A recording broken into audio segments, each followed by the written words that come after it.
Welcome to the Late Night Race Review.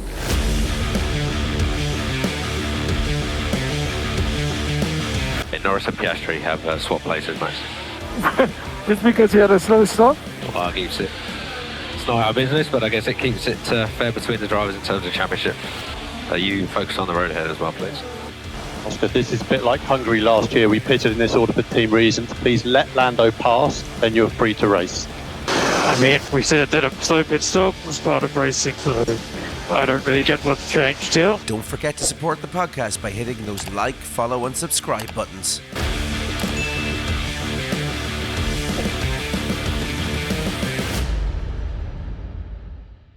Welcome on into the Late Night Race Review. My name is Aidan Scott, and joining me today is Isidro Gonçalves. Isidro, how are you doing this evening? Hey, I'm doing great. How about you? Doing good. I'm doing good. That's good to hear. It's good to hear. But our fellow F1 panelist Damien is away this weekend, as he felt it was more important to go see Oasis than talk about Formula One. I mean, the absolute audacity of some people, Isidro. Am I right? Yeah, I mean, Jesus. Going after Get a grip. Yeah, exactly. Going all the way over to listen to Noel and Liam Gallagher when he could have been here talking about Max Verstappen. I mean, come on. Priorities. I'm just kidding. But Damien, if you are listening, I hope you had a great time and hopefully you didn't take the top spot this week in the predictions game. But anyway, folks, this weekend we arrived at the Temple of Speed for the Italian GP, or to be specific, that one track, regardless if it's real life racing or even if it's sim racing, turn one always ends in an absolute bloody disaster because nobody can take the first turn properly, and also half the grid gets wiped out and the other half ends up taking the runoff area. That's right, we arrived at Monza, but thankfully enough that didn't happen at all, because we were probably given one of the most exciting starts to a Monza GP that we've ever seen. But not only that, this weekend we had Max Verstappen breaking some incredible records with an absolutely blistering qualifying lap with a 1 minute 18.792 that stuck him on pole for the race on Sunday, and he also took the record for the fastest F1 Grand Prix race in F1 history with a completion time of roughly 1 hour and 13 minutes, or maybe it was 14 minutes, something like that anyway. But I'm sorry to burst your bubble, Isidro, because I probably just summed up the entire episode for us now, because after lap 2, nothing really happened. I'm just kidding. Of course there's more. But look, before we get into the entire weekend, there is a tiny bit of F1 news to cover, or should I say major F1 news. Stop the presses. And you'll never guess what, folks. This is pretty much a Late Night Race Review exclusive. I mean, this bit of news will literally knock your socks off and knock you to your feet, that you'll be racing to the comments and saying, oh my God, why did you keep this important news from us? My life will never be the same again. So Isidro, do you want to know what it is? Please tell me. Oh, okay, right. So keep this on the down low, right? You have to keep this very secret, but everyone's favorite track, Monaco, has been extended to 2035. Hey! All right, go on for 10 years. Exactly. Oh, and also as well, Pierre Gasly's contract has been extended with Alpine until 2028. Isidro, are we able for another 10 years of Monaco? And what are your thoughts on Gasly's extension? I mean, I think we kind of saw this one coming, but do you think it's a good decision to stick with the team for the next 3 years? And what are your thoughts on that whole Monaco extension? I think in the way, I think Gasly doesn't have many options outside of Alpine, considering coming 2026 and most teams are already set up for their driver lineup. So between being unemployed and driving Alpine, I mean, Gasly needs to pay the bill. So there we go. Another 3 more years of pain in Alpine. And Monaco, I mean, it's just money talking, basically. That's it. Yeah, no, you're totally right. It's just money, because all that it is literally every year we go there, it's just literally to be at Monaco and, you know, loads of millionaires and their big yachts spending loads of money and all that kind of stuff. That's literally what Monaco is. And also as well, we watch cars go around a tiny little street circuit who can never pass each other. And I mean, look at the absolute debacle we had this year and also last year. I mean, another 10 years of this is just going to be an absolute nightmare. I mean, to be honest, like I know we don't have to do the Monaco episode until, was it probably May or June next year, but I am dreading that one, Isidro. I mean, to be fair, the overtakes is more on the driver themselves, because other like Formula E, they do a lot of overtakes. So Yeah. it's a matter of the driving don't want to risk that much, or they are perfectly, if they are first, they are perfectly there.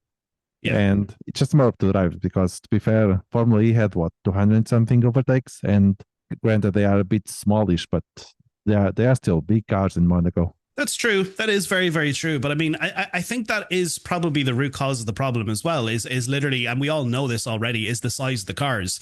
I mean, yes, the Formula E cars are a lot smaller, and technically they were a lot slower than Formula One cars.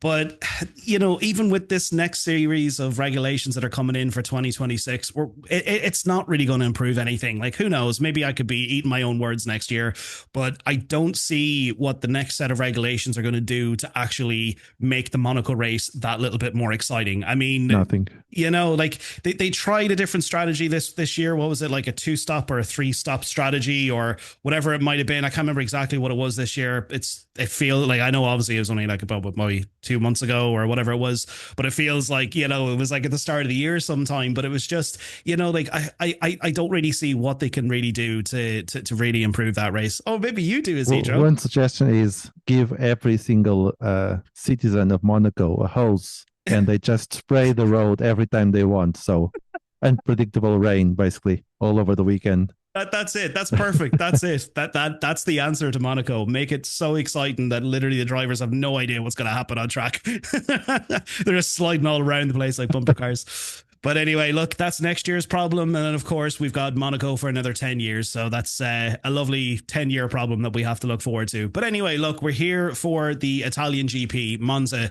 Isidro, I absolutely love Monza. I do. It's one of my favorite tracks. I mean, for anyone who, you know, gets into the likes of sim racing or motor racing, Monza is that track. It's one of the most easiest tracks to learn. It's just like loads of manufacturers go there, you know, when there's no races and stuff like that, to do testing for their cars. It's just such an iconic track. I mean, there's just so much history there. It is such a brilliant weekend and so exciting to always get to a Monza race. But unfortunately, as I said there at the very start, yes, you know, it was exciting for a couple of laps, but it just, there was a lot to...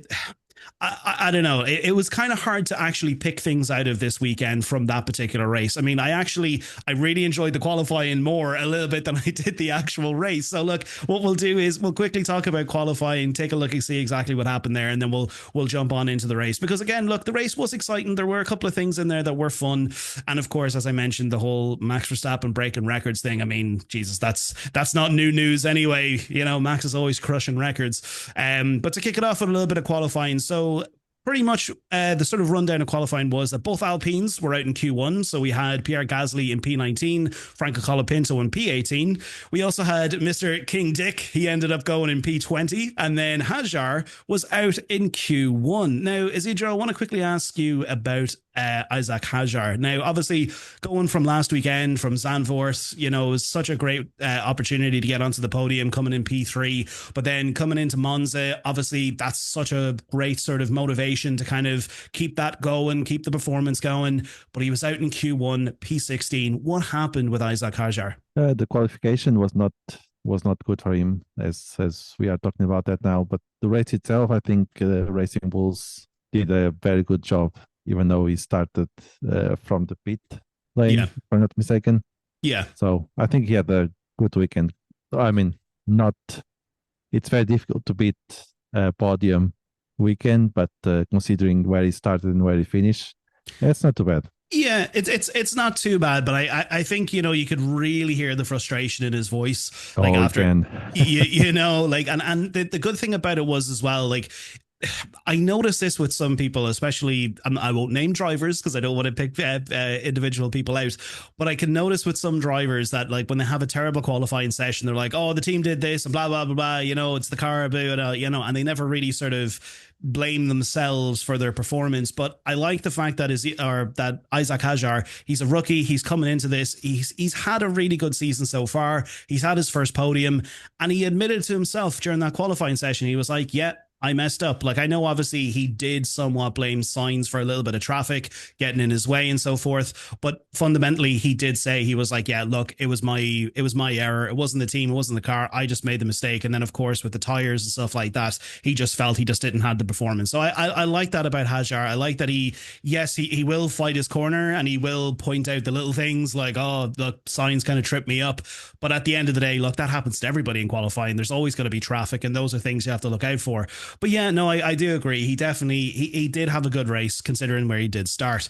But moving on from the likes of Racing Bulls, Williams, we had both Williams out in Q2 and also both Haas's. Definitely two teams that struggled this weekend. And obviously, look, we'll talk about what happened during the race, especially with two particular drivers from each team. But we had Sainz in P13 and Albon, who started in P14, and then Ocon in P15 and Ollie Behrman, who managed to get to P11. Moving on from that, we had both McLarens. Pretty much McLaren, each weekend we've gone into every race, we've always said, oh yeah, look, McLaren are going to take P1 and P2, or, whatever it is, P2 or P3. Yes, they did do this. But Lando Norris was definitely struggling qualifying. I mean, he only got into Q3 by the skin of his teeth. Would I be right in saying that, Isidro? I mean, I think it was even confirmed that Oscar Piastri was kind of told to give Lando the slipstream or the toe up the actual straight to get him into Q3. Do you think McLaren had a difficult one? Yeah, it did. I mean, Norris got P5 to get into Q3. Yeah. That's how close he was. So yeah, he had a tough weekend, but I think this weekend we kind of know now who's the favorite in the McLaren's team. Yes. And that's definitely a point I'm going to raise now in a few moments, because, oh my God, when I seen what we're about to talk about happen, I was like, oh my God, it's 2024 all over again. But yeah, McLaren definitely struggled this weekend. Like, hopefully this isn't really a start of, a series of issues with McLaren, because obviously last weekend in Zandvoort, we had the unfortunate DNF from Lando Norris. He had that issue with the engine. It just gave up on him. So hopefully this isn't really the not saying the downfall of McLaren, but hopefully this isn't a sign of things to come for the rest of the season for the team. But who knows? Maybe that might actually make things a bit more exciting for everybody else. But anyway, moving on from McLaren, we had Ferrari in P4 and P5 coming off of the back of a terrible weekend in Zandvoort. Oh my God, both Ferrari cars just got absolutely demolished in that track last weekend. I mean, it was a terrible one. So obviously going into Monza, the guys wanted to put on a good show for the Tifosi. And then finally, we had Charles Leclerc in P4, and then Hamilton did get P5, but he was carrying that 5-place grid penalty from Zandvoort, where for some reason, and I even said so myself when I was looking at the replay, he was going at about, I don't know, it was like 180, almost 200 miles per hour going into the frickin' the pit lane, and there was everybody there standing on the grid, and I was like, why is he going so fast? It's like a yellow flag. So that kind of made a little bit of sense. So obviously, fundamentally, he started in P10. And then finally, we had Mr. Max Verstappen with a lap record for P1 with a 1 minute 18.7. Isidro, Monza, I know obviously it's known as the Temple of Speed. It is a very fast track, but to be able to put down a 1 minute 18.7, that is just absolutely incredible. Like, of course, look, we'll talk about Max in the actual race and stuff like that. But I mean, can you just sum up Max in a few words, Isidro? What are your thoughts on him? I think Max knows when he can run and when he can run and win the race, and when he can just step aside and maybe fight for a podium or something. Totally. He knows the limits of the car and of the track and of himself. No, totally. And like the other thing about it is as well, like I know obviously a lot of people know Max for his sim racing sort of thing. Like the guy lives and breathes motor racing. Like whenever he's not actually in the F1 car, he is out there sim racing. He's, his mind is always on trying to improve and trying to get the best out of his driving capabilities and, always putting his standards even higher. But there's one video I definitely want you to check out, Isidro, after this, right? So there's a video I seen there a few months back, and it's Max actually explaining how to drive around Monza. So he's doing like sim racing and iRacing, whatever it is, but it's one of the most funniest things ever. So he's coming up to like turn 1 and he's just like, right, so we come down the back straight and you've got plenty of time to take your drink of Red Bull, completely skip turn 1 because nobody cares about that and it's boring anyway, drives around the banking and then goes up to like turn 4 or whatever it is. He's like, skip that because again, who cares? And then that's a lap around around Monza. It's definitely a good video. Definitely check it out. I'll link it to you. I'll DM you. Thanks. Yeah, no, it's definitely a good one. It's funny just kind of seeing, when he's not in max mode and he's in kind of like Max being goofy mode. But yeah, look, folks, that was such an incredible lap and it was a great qualifying session. It was actually really, really exciting to watch that one. But of course, look, moving on to the main event, which was the race. As we said, the start of the race was absolutely brilliant. Probably one of the most exciting starts to a Monza race we've ever had.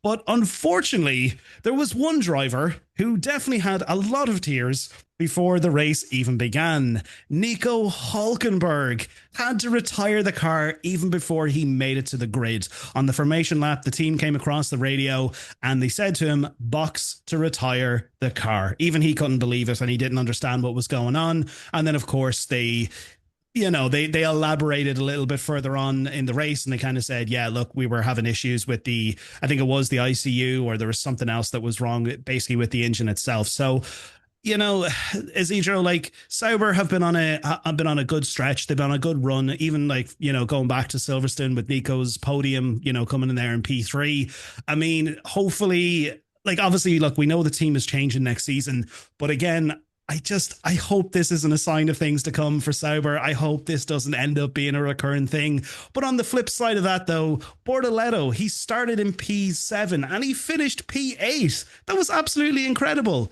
For a guy who is a rookie, his first season of F1, he absolutely drove an outstanding race. Would I be right in saying that? Could you sum up Sauber this weekend for me, Isidro?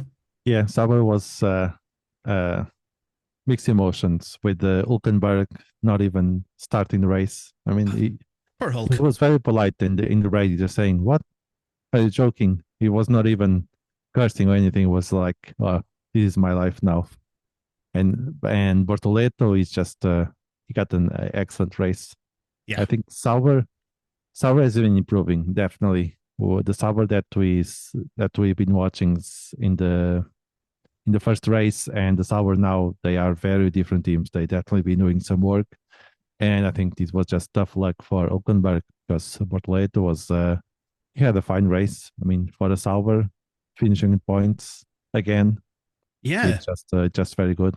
And I mean, those points are crucial because even when you look at the table at the moment, Sauber, like when I'm looking up there, they're coming in as stake. But sorry, Kick Sauber, they're currently sitting at 55 and Haas are on 44. Like I remember, obviously, like when we had the whole change of Gunther over to I can't even remember the new guy's name, who's the team principal of Haas.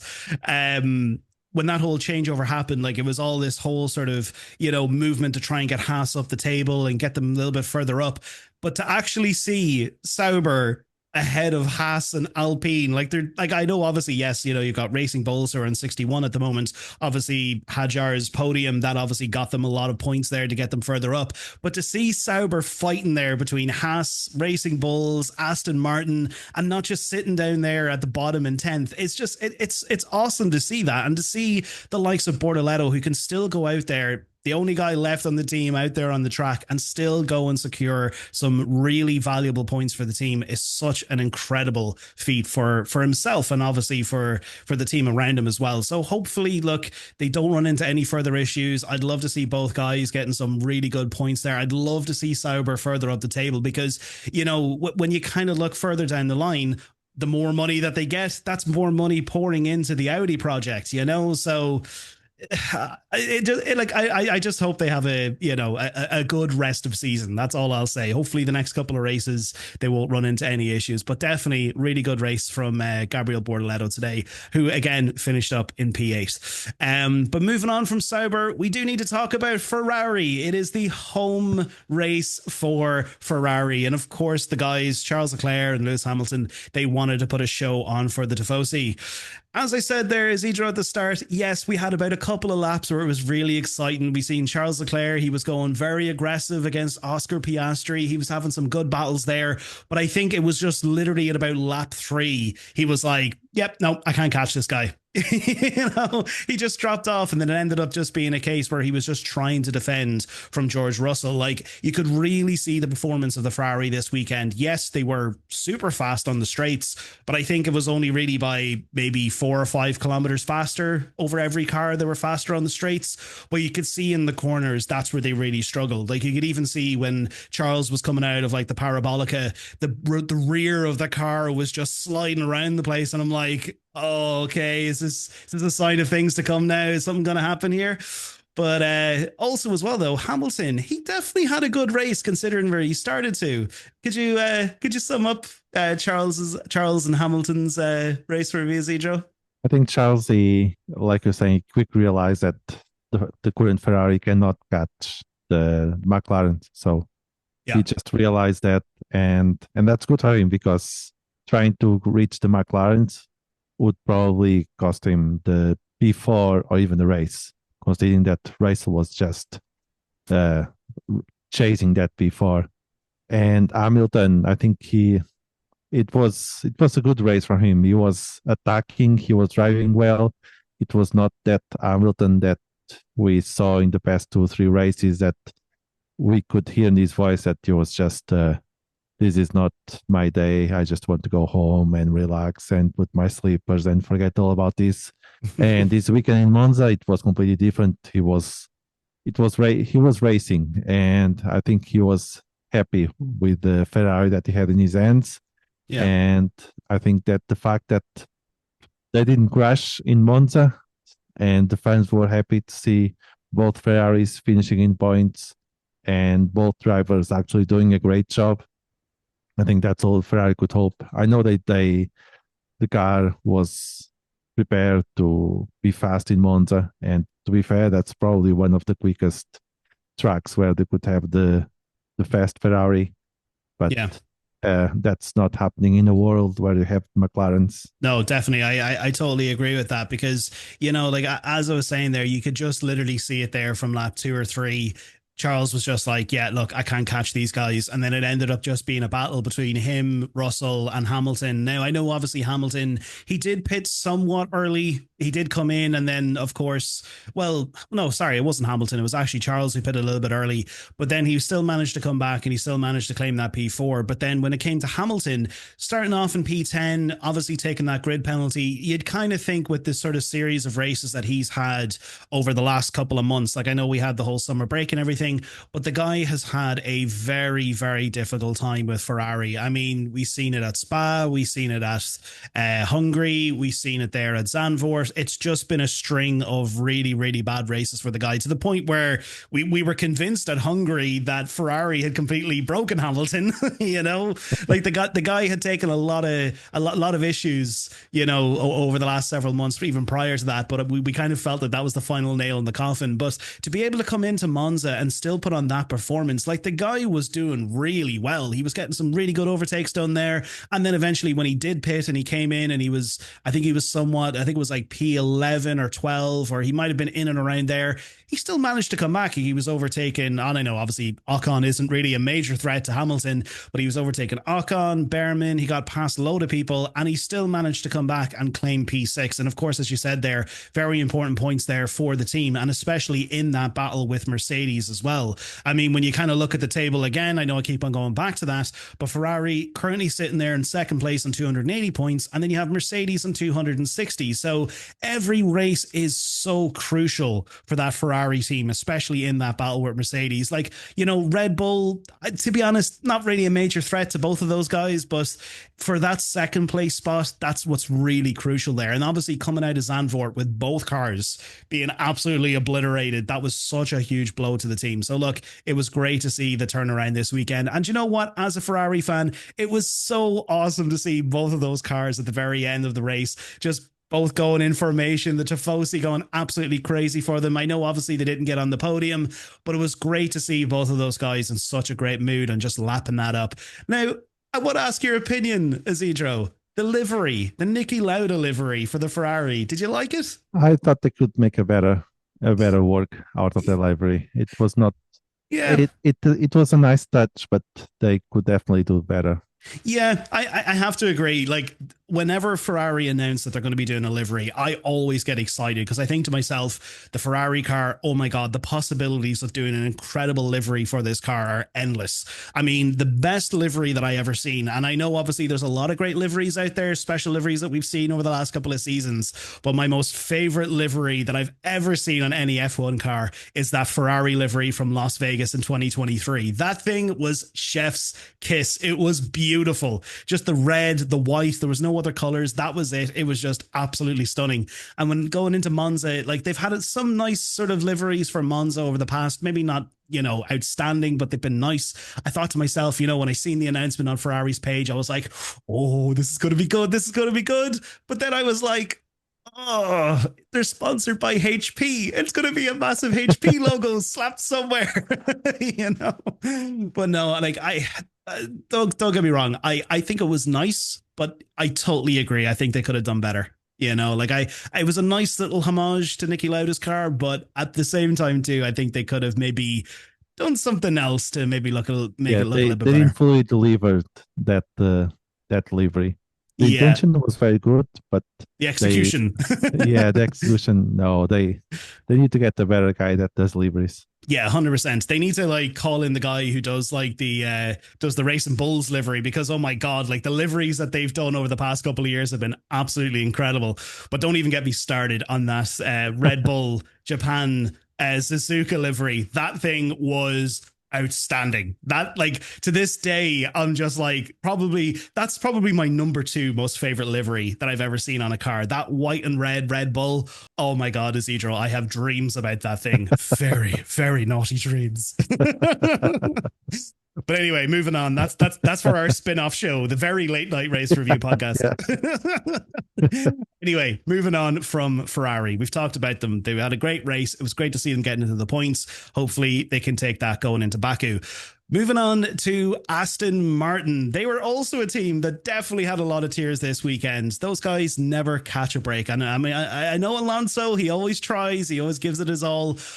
But oh my God, Isidro, he DNF'd because of a suspension failure. I mean, like, having a suspension failure, I'm not going to say it's rare in F1, but at this stage of the season, for something like that to happen, you'd kind of think that they would have, I'm not saying they should have made the car more durable. That's not the point I'm trying to make here. But considering when they kind of look at previous seasons, going back to each track, like if you look at Monza from last year, it was a brand new asphalt, and then also as well there was brand new curbing put in. You'd kind of suspect that they would be prepared for something like this, you know, like they do track walks, they look at the track, they get all the details about the track, that what has been changed or what has been modified. But I mean, getting a suspension failure, I mean, I feel like he's going to be another Lewis Hamilton at this stage. I feel like Aston Martin are just not even slowly killing his spirit, but I think they're rapidly killing his spirit at this stage. Am I right, Isidro? I think with Alonso, it's not, because the pressure in Ferrari is different from the pressure in Aston Martin. I think Alonso already knows what to expect. And I like that. To be fair, the Aston Martin used to be more durable. They used to be like tractors. Other cars would just hit them and they just keep going. So having an Aston Martin have a suspension failure, that's very strange, and that clearly means that the car is definitely lighter, or they did some changes, because they've been getting a few points here and there. Yeah. So that explains why they decide, well, we no longer need to make the car survivable. We just need to make the car faster. Let's just get rid of everything that's inside the car. Even if it's just a paper shell, we will get this thing across the race or across the line and we will get points. We don't care about the integrity or the safety of the driver of the car. Let's just get this thing into the points. Yeah, especially if it's Stroll, then just take him out. It just put space and weight in that car. Yeah, exactly. But speaking of tractors, again, Lance Stroll, he literally made his car look like a tractor because he finished P18 in very last place. I mean, this guy, Isidro, we've spoken about this. Like, we know Damien's thoughts on Lance Stroll. We know that Lance Stroll is his favorite driver in the world, and he is the only Lance Stroll fan. But I mean, like, can this team continue to go on with Lance Stroll, especially going into next season? I want to talk about this now because we're getting ever so closer to the end of this season, and 2026 it's almost upon us in terms of F1 sort of seasons, if you want to say it like that. It's getting closer. We've got Adrian Newey, Fernando Alonso. We've got that Honda engine. We've got all this really cool. All this cool stuff coming in 2026. I mean, Cedro, I mean, just like, I don't even know how to say this, but like, Stroll just needs to go. That's all I have to say. Am I right? Like, I mean, how can this team continue with that guy? Yeah, I agree. Stroll needs to go. Although, when they have their meeting on Monday morning, they will see that Lance Stroll finished ahead of Alonso. They look at the table and they see Alonso is just below Stroll. That's what it counts. That's how you sell. That Stroll should stay there. That's it. Because, you know, Alonso, he's actually behind him in the race positions or whatever it was for Monza. You get to keep your job, yay! Yeah, I can see the PowerPoint that the Lawrence Stroll is presenting to the board, saying, "Look, my son is ahead of Alonso." That's it. That's all I need to say. That's it. That's exactly. That's all I need to say. Because like, even as well, when you're looking at the table, yeah, you've got Stroll on 32 points and you've got Fernando Alonso on 30. How is that even possible? I'm pretty convinced that Stroll at some stage when nobody was looking or everyone was asleep, he hacked into the F1 servers, the FIA servers, and he updated his points to 32. He was like, oh, so Alonso has 30. I have 32. Not too much that people notice. Yeah, exactly. Not too much because like we're not kind of looking at them. But yeah, no, I mean, it's just such a wasted seat, Isidro. I don't care what anyone says. I'm sorry if anyone who's listening here is a Lance Stroll fan. I really apologize. I know what it feels like when you hear someone talking shit about your favorite driver, but I mean, I'm sorry. Like fundamentally, he is just he's ruining that team being in that seat. They need to get someone else in there. That's all I'm saying. But look, that's my rant over about Lance Stroll. But again, I understand, but it's difficult to argue when the guy is bringing more points to the team. He's the one that you want to out of the seat. Isidro, stop defending Lance Stroll. Stop giving the guy more. I don't want to, but it's just the logic of math. You see, what's happening here is, right, Lawrence is like he's hiring people to like, you know, search the internet for, you know, all these like different shows, like F1 shows and media shows that talk about Lance Stroll. And like, he's getting these people to like clip all these little parts when people talk good about his son. And they're like, look, people do like my son. People do like Lance Stroll. We need to keep him in the seat. So stop doing that. You're giving this guy more airtime. You're giving him more of a chance to race in F1. No, I'm just kidding. But no, not really, actually. But anyway, moving on from Lance Stroll. That's my daily episode rant about Stroll over. Moving on to Williams. We do need to talk about Williams because, yes, they did have a little bit of a struggle today, especially as well in qualifying. But of course, we had that incident with Sainz and Berman on lap 41. I know, obviously, there isn't really a lot to take out of this one, Isidro. It was an incident at the end of the day. But do you think that there was someone more to blame? You know, like, was Sainz more to blame? Was Berman more to blame? Who do you think? Like, who had the corner? Who do you think was at fault there? Sainz. You think it was Sainz? Yeah, because Albon did the same later in the race, and he did it correctly without causing an incident. So, yeah. Yeah. But do you think that, like, the fact that he had more of the corner compared to, you know, Berman, do you not think that, like, I know obviously at the end of the day, like, where was Berman meant to go? Like, he can't just go onto the grass or slam on the brakes.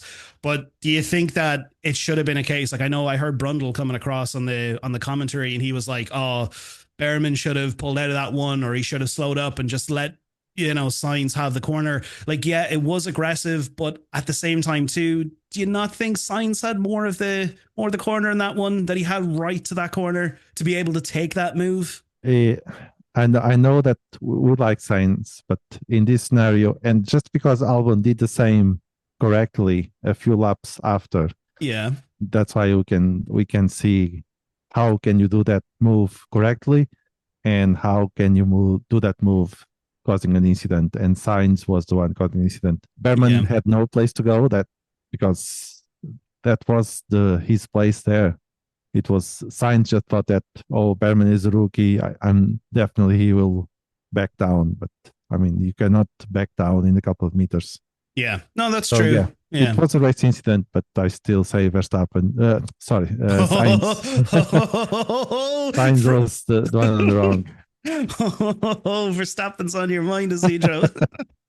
Just throwing names out here. Oh no, I'm only kidding. But no, like I suppose like when you put it that way, yes, you know, like he did obviously cut across him.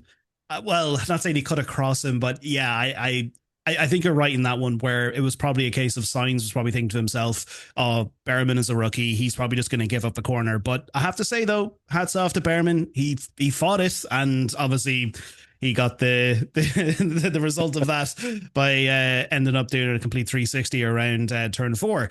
But anyway, moving on from that, Alex Albon, he definitely had some good pace in the race. Like I know, obviously, yeah, you mentioned there that he performed the move correctly. I know it was around Antonelli or somebody like that, but he ended up coming in P7. Definitely some valuable points there for the team again, because again, look, when we look at the constructors, if I can just try and get the table up here again, I think it's here. Yes, it is. When we look at the constructors, Williams are still currently sitting at 86. So they're still kind of leading that, you know, the charge for the mid to backfield teams. You know, we've got Williams in 5th there, Aston Martin there in 62.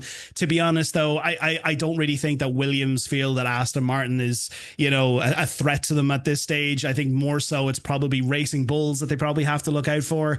But definitely some good valuable points there for the team. So I have to say, though, yeah, look, Albon, I think he definitely he had some good pace. Would you agree, Isidro? Yeah, definitely. The Williams have been the change that they did a couple of races ago. We definitely see a difference in pace of Williams. Yeah. Last week we could definitely see the pace of the Williams. So yeah, considering that Albon, he started in P14, he ended up in P7. That was such a great drive to come back there and get some really good points. But moving on to the two teams that pretty much stole the show of the race, because, well, it wasn't really a show. It was more so 2 laps of a show, and then the rest was just hoping for a safety car. Let's talk about McLaren. So they had a very strong start to the race, I have to say, you know, for those 2 or 3 laps, wherever it was, because obviously going down into turn 1, we were all expecting that half the grid would end up being obliterated and cars would be running off all over the place. But the only technical incident was between Lando and Max. We could see obviously Lando coming down into turn 1. I have to say, like, look, I am a Lando fan. I do like Lando. He definitely pushed Max off, and he not saying he did it intentionally. Maybe he did. Maybe there was a partially he was trying to do it intentionally, but he definitely got away with making it look like it wasn't that he was forcing another driver off the track. You could really see that, like, Lando stuck his nose in there, Max got ahead a little bit further, and then Lando then stuck his nose in a little bit further than that again, and then going into turn 1, it was a case of Lando was like, oh yeah, sorry, I was on the left side of the track, and Max was like, oh fuck, you know, and then obviously Max had to give the position back. Now, I'm glad Max didn't fight that one. I'm glad there wasn't a lot of drama when it came to that. Obviously, look, he knew what he wanted to do. He wanted to win that race. He wanted to get it, and he knew, look, there was no point in getting involved in drama. He gave the position back, but oh my God, Isidro, Max made Lando look like a absolute wally after he overtook him. Like, as soon as he got the DRS on Lando and he got by him, that was it. Like, at first you kind of thought to yourself, yeah, okay, Max was only like maybe 2 or 3 seconds ahead, and you're like, okay, maybe this is just Lando cooling off his tires. But then that went up to 3 seconds, that went up to 4 seconds, and then eventually it was 6.5 seconds and 7 seconds. And then of course we had the whole, you know, pit stop drama and all that kind of stuff. Obviously they wanted to extend, like McLaren, they wanted to extend both Oscar and Lando's stint to obviously keep them out further. Of course, every team has to stop each of their cars at least once.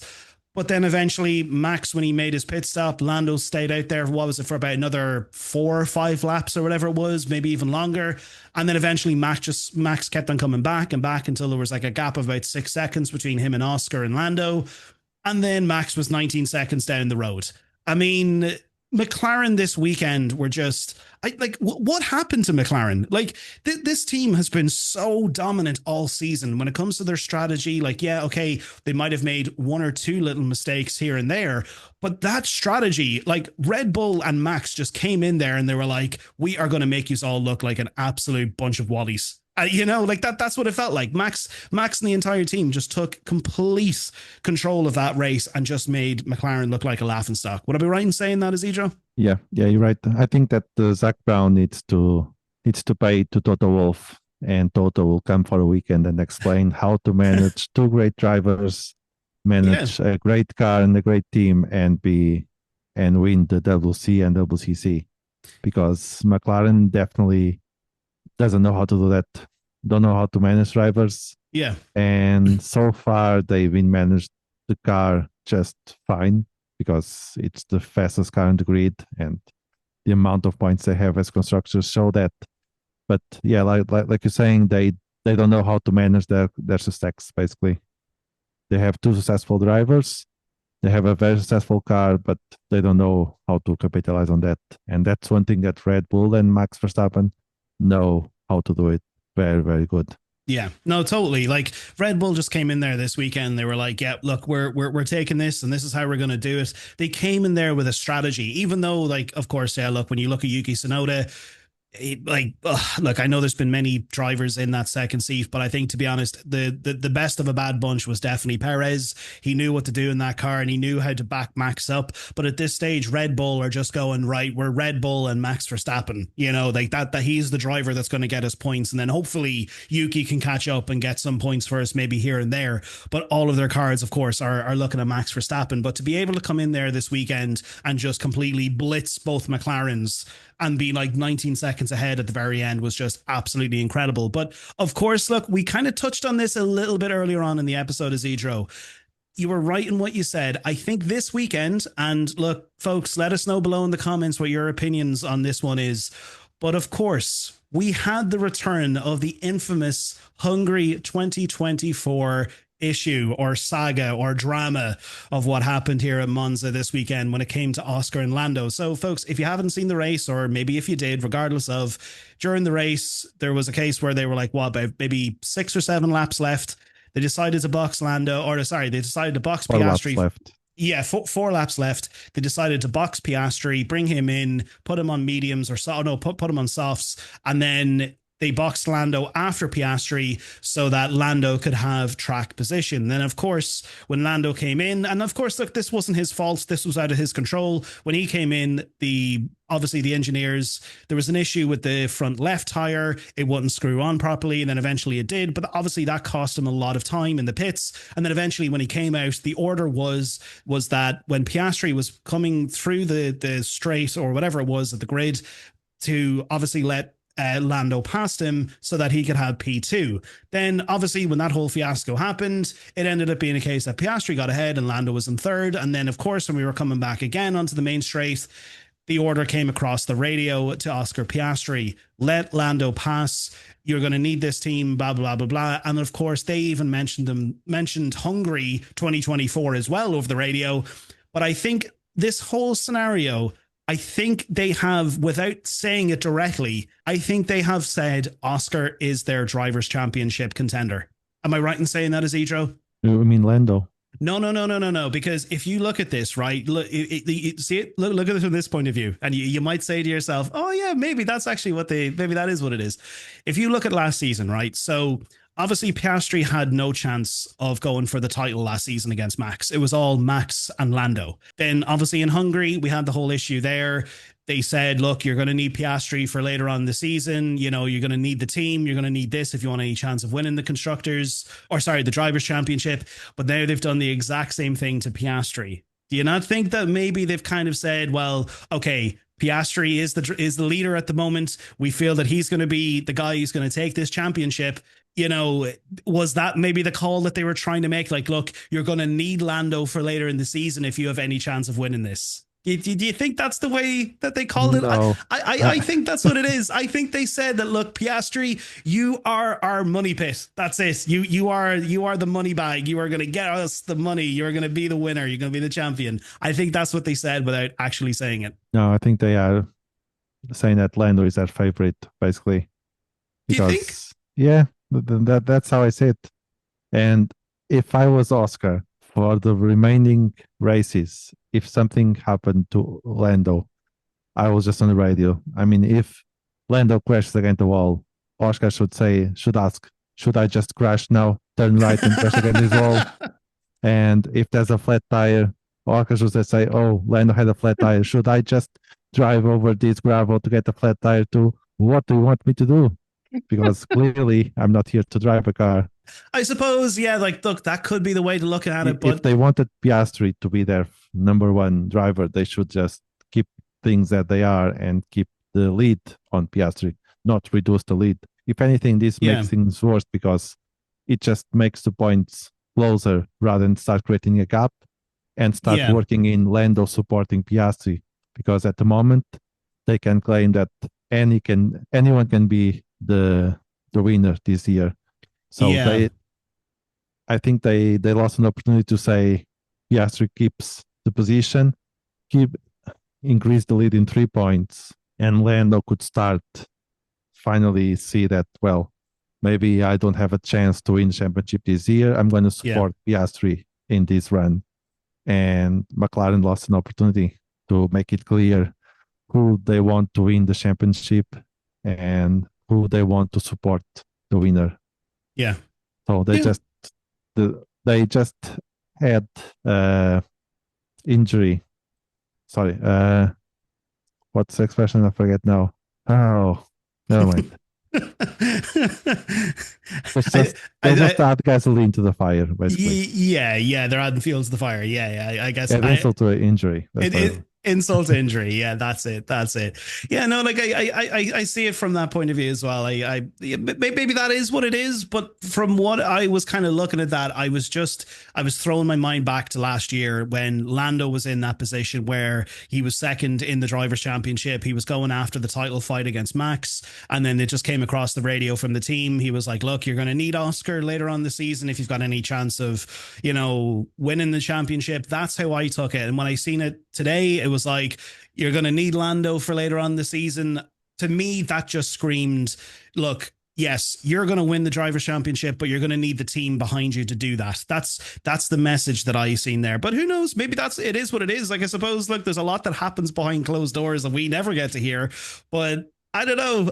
To be honest, look, ever since Silverstone, I haven't really been a fan of Piastri. I was at the start of the season. I did like him. All of my eggs were in the Piastri basket. You can go back and listen to the episodes and quote me on that one. That's exactly what I said. But since Silverstone, my opinions of Piastri have slowly diminished. I'm not really a huge Piastri fan anymore, but you have to admit he is the guy who's going to win this championship. I would love to see Lando win it. I really would.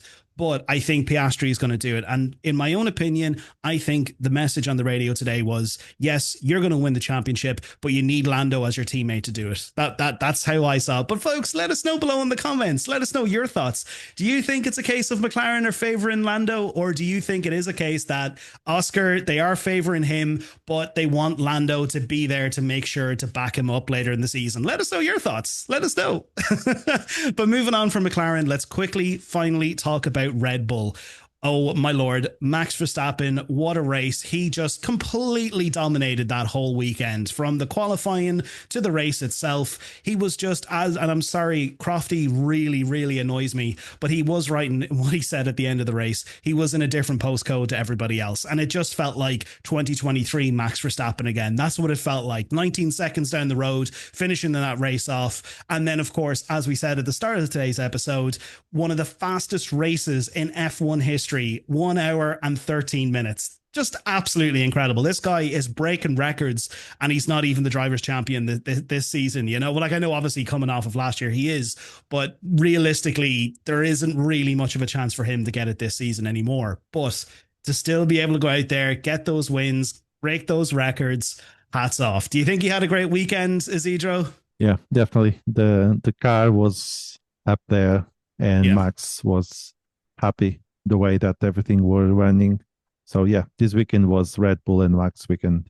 Doesn't happen very often nowadays, but it was flawless this weekend. No, definitely he was. He had a really, really good weekend. And of course, look, I know there's a lot of fans out there who were tired of hearing that Dutch national anthem, but oh, of course they came back on because he did claim P1. He definitely deserved every moment of that win. He just put on an absolutely outstanding show. It was really, really good. And I loved his comment to GP across the radio. He was like, GP was just like, oh yeah, McLaren are swapping the positions between Piastri and Oscar, and Max is just like, is that because he had a slow pit stop?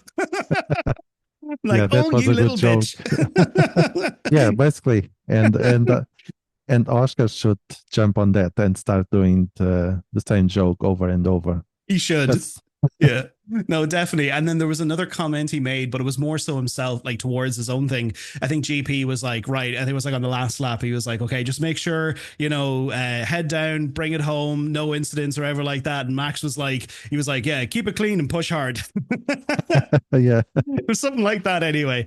But no, that guy is just absolutely incredible. Even with a car that he knows himself isn't a championship winning car, he can still go out there and just prove to everyone across the world that there's a reason why he is Max Verstappen and the position that he's in. Like, he's just an incredible, incredible athlete. I mean, as I said, he does a lot in the sim racing world. He's just absolutely outstanding in that as well. He breaks records in that all the time. It's just motor racing is his thing. He eats, breathes, sleeps motor racing, and it shows, And again, we've always said it here. He will definitely go down as pretty much one of the all-time greats in Formula One history. He'll definitely be there with Lewis Hamilton, Schumacher, all of those ones. He's definitely proven that, and he's currently sitting in that seat at the moment. He's wearing that cape. But anyway, look, of course, we can't finish up without talking about Yuki Tsunoda. We'll quickly mention him. He did end up finishing in P13. Unfortunately, he didn't get any points for the team again. We've made our decision on Yuki, or not our decision, or we've had our opinions and points on Yuki before. I think this guy is just he's just seeing himself out to the end of the season, but he did have some good moments during the race. Like there was a few times he was overtaking people, but even against the likes of Haas, he couldn't defend well against Ollie Behrman, or I think it was also Liam Lawson as well. He was having some incidents with him.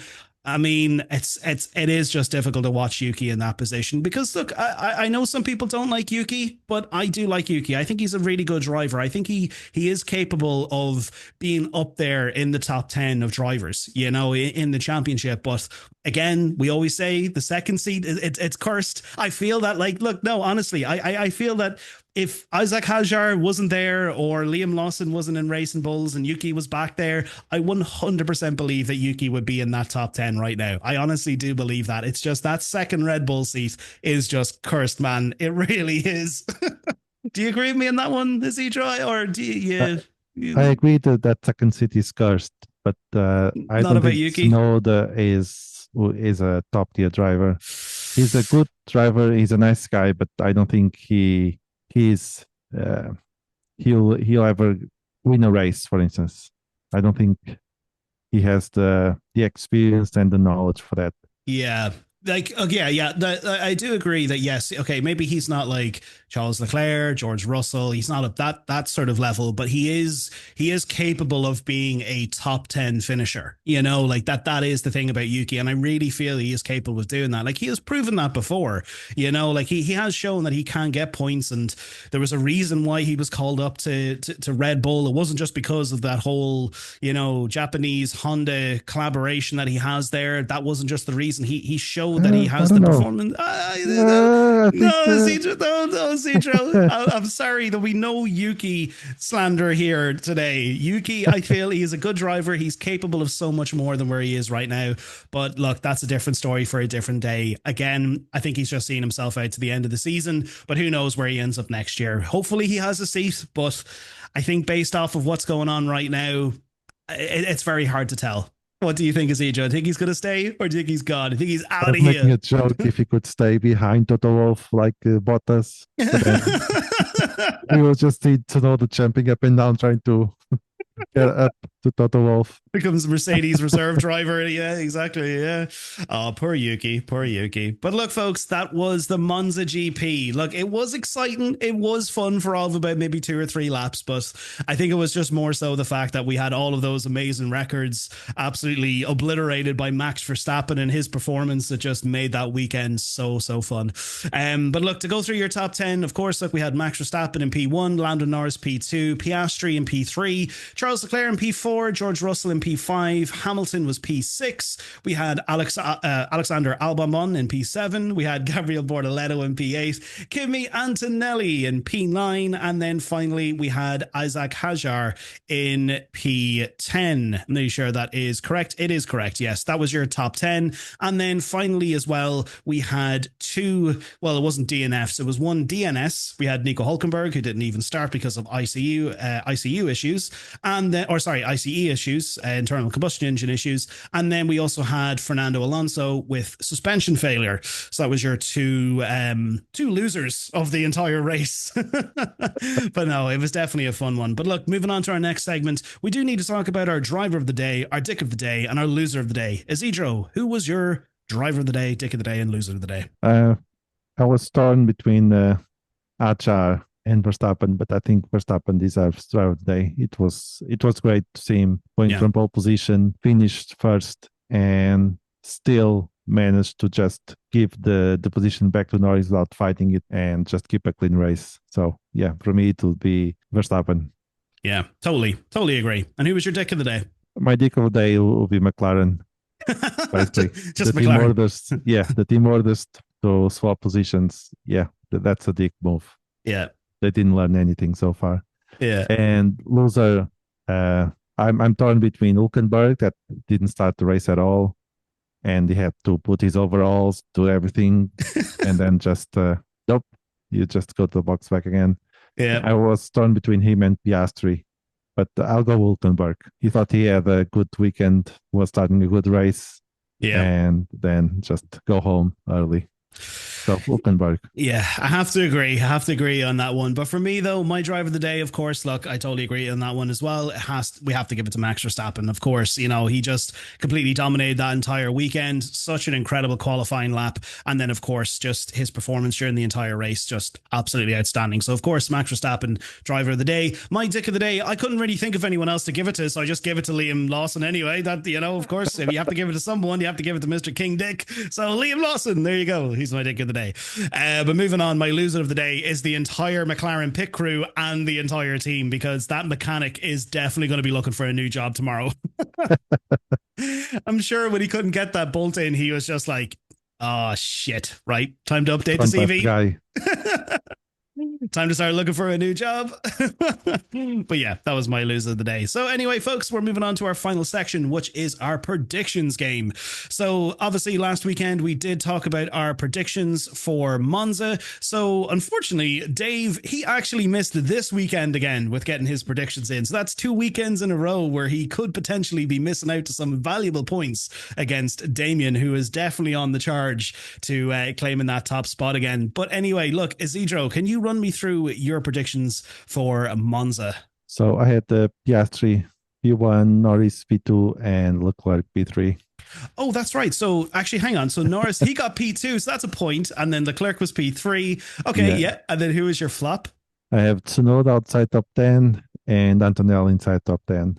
Oh, wow. That was quite risky move. Yeah, that was a risky move, but that really paid off, because we had Antonelli there who finished in P10. And then we also had Tsunoda who finished in P13. Jesus, that worked out really well for you this weekend. Unfortunately, I took a risk. I took a gamble, and I said to myself, do you know what? It's Monza. Charles Leclerc is going to pull out the big guns and he's going to come back in P1 again this year. And of course, he didn't do that at all. He ended up being in P4. So I got 0 points points for Leclerc. Then I had Piastri and Norris, and McLaren decided to absolutely bone me when they decided to swap both drivers around, because I had it as Piastri in P2 and Norris in P3, and of course I got boned. So that meant I got 0 points out of that. And then I had Stroll outside the top 10. So again, that wasn't even a lucky decision there. That was a guaranteed thing to happen. I got a point out of that. But unfortunately, I fell flat in my face when I said Sainz was going to finish inside the top 10. But unfortunately, he finished in P11. So close. But unfortunately, no dice. So I ended up having 1 point. Now, Damien, obviously, he's not with us today, so we'll quickly run through his predictions. He had Piastri in P1. He had Lando in P2, which he did get correct. And then also as well, he had Max in P3. So he had the right drivers, but in the wrong order. Well, 2 in the wrong order. So that was 1 point out of that. He had Stroll outside the top 10, and he had Antonelli inside the top 10. So pretty much kind of copied you this weekend. So he managed to get 3 points. So unfortunately, I was definitely the loser of this weekend. I'm not going with last year results again as a sort of benchmark to throw my predictions in here. So looking at the table there, it looks like Dave still currently sitting on 24. Isidro, you're on 18. I'm on 21. And that means that Damien and Dave are joined at first with 24 points. Next week matters. Next week matters. So the guys will definitely have to get their predictions in. But of course, look, Dave, he did send his predictions for not next weekend, sorry, 2 weeks time when we go to Baku. He has Max in P1, Russell in P2, and Leclerc in P3. He has his flop as a McLaren double DNF. And then he has Sainz inside the top 10. Isidro, can you run me through your predictions for Baku? I have Piastri P1, Norris P2, and Max P3. Right. Okay. And then I have Sainz inside top 10, and I have Achar outside top 10. Yeah. Well, I don't know. It's a hard one to tell with Hajar, you know, like that's a gamble. I think that's a gamble with Hajar, you know, like I know obviously when you're looking at other drivers, I mean, you could have gone with Bortoletto. I mean, I know he's a good driver as well, but come on. So far he's been lucky. Sauber has been his Sauber car has been good. So yeah. And actually, I was planning to say Sainz inside top 10 and Albon outside top 10, but I said Adjar, he was cutting close today. So yeah, that's true. We'll see. Yeah, that is true. Well, we'll see what happens next weekend. For my predictions, I have Norris in P1, Piastri in P2, and Verstappen in P3. The reason why I'm going with Norris, it's not because I'm a Norris fan. It's mainly because he had such an incredible race last year at Baku. You know, like considering where he started and he came back all the way up to like fight at the top 3, like that was a really good comeback drive from Lando Norris last year. So he knows Baku. He's good at street circuits. I mean, even look at him in Singapore. There's a chance he could do this not next week. I keep on saying next weekend, in 2 weeks time on the 21st, I think that's what it is, when we go to Baku. I think he has a chance of winning that. But for my flop, I have Bortoletto outside the top 10. I'm so sorry. I know I talked a lot of great stuff about him today, but I think out of all the rookies that ended up in the top 10 this week, I think Bortoletto is the most likely to be outside the top 10. And then finally, actually, no, I have to change that. I put Alonso inside the top 10. What am I saying? Sorry, he fucking DNF'd. Yeah. Inside the top 10, I am going to say no, I'm not going with Stroll. What are you talking about? I'm going to go with Sainz. No. Do you know what? I'm going to take the gamble. I'm going to go Behrman. I'm going to go Behrman. Why I can't even spell Behrman inside the top 10. That's what I'm going to say. There we go. That's my surprise. Behrman inside the top 10. So yeah, look, folks, that's our predictions. Unfortunately, again, look, Damon's not with us today, so hopefully he can get his predictions in for next week. And then, of course, we'll see what happens for Baku again, 2 weeks time. It's not next week, Aidan. It's 2 weeks time. I keep on saying next week. But yeah, folks, look, that was the Italian GP, Monza. It was fun. It was boring. It brought some tears for many, and it brought some joy if you are definitely a Red Bull fan. But look, folks, thank you so much for checking out today's episode. Isidro, as always, thank you so much for being here and taking time out of your afternoon to talk about F1. It was great as always. So thank you so much for being here. It was great. Thanks. Awesome. And as always, folks, look, if you liked today's episode and you enjoyed it, definitely make sure to hit that like button, subscribe to whatever platform you're listening to us on, be it Spotify, YouTube, or wherever you get your podcasts, wherever you listen to us today. And of course, let us know your thoughts below in the comments on all of the topics we raised here today. Let us know your thoughts about the whole McLaren situation, the Red Bull situation. If you're a Ferrari fan, let us know, because there's very few of us in the world. And then, of course, as always, let us know your thoughts on the whole Monaco extension to 20-30 million or whatever it is, because that wasn't really a big surprise. But yeah, do let us know your thoughts on today's episode. But look, until next time, folks, we'll be back again in 2 weeks' time. I got it right again, 2 weeks' time, for the weekend of the 20th or 21st of September for a little bit of Baku. Adios, folks. Take it easy.